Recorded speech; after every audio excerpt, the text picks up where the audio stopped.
In many ways, Skype is a social network, just like Facebook or LinkedIn. You have your own profile, notifications, and even a way to protect yourself from unwanted callers by adjusting your privacy settings. It's all part of managing your Skype account.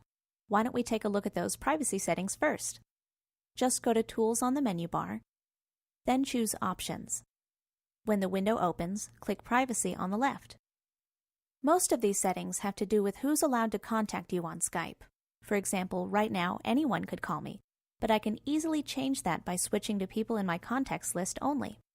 I'm going to make sure the rest of these settings are the same way, just to be safe. That way, only my contacts will be able to send me video and screen sharing, see that I have a webcam, and chat with me over instant message, also known as IM. Skype keeps a history of your IMs too, in case you ever need to go back and reference an old conversation. If you're uncomfortable with that, you can always change this setting or clear your history altogether.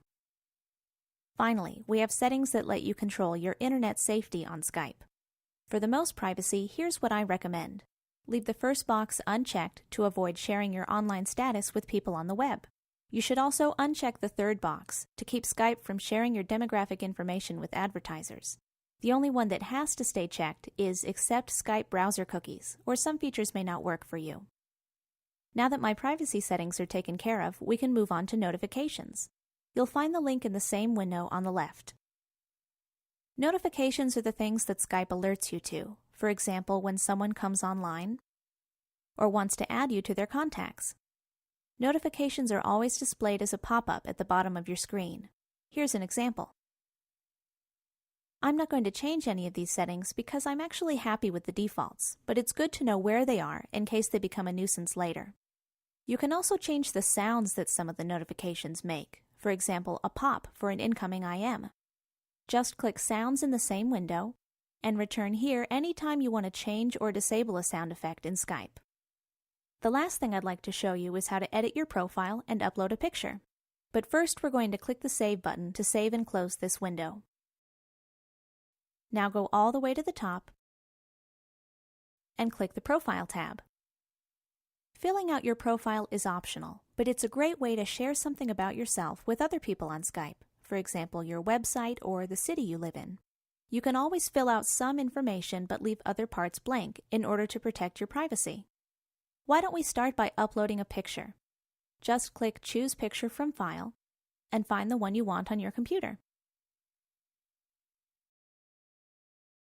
Now take a look at the column on the right. Here you can tell which items are going to be public, private, or visible to your contacts only. The ones with an arrow can even be changed. I'm going to leave this one the way it is, so only the people on my contacts list will be able to see my picture. Now let's scroll down to the rest of my profile and skip ahead so you can see what it'll look like when it's all filled out. There are actually two versions of my profile now, one for the public and one for my contacts. You can preview both versions here.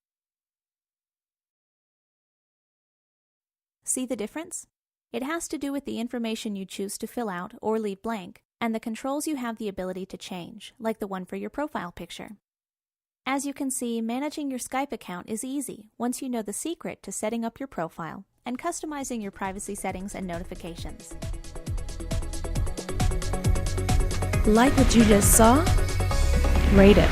Add a comment. Subscribe to our channel. The freedom to learn. What you want, when you want. Absolutely free. GCF LearnFree.org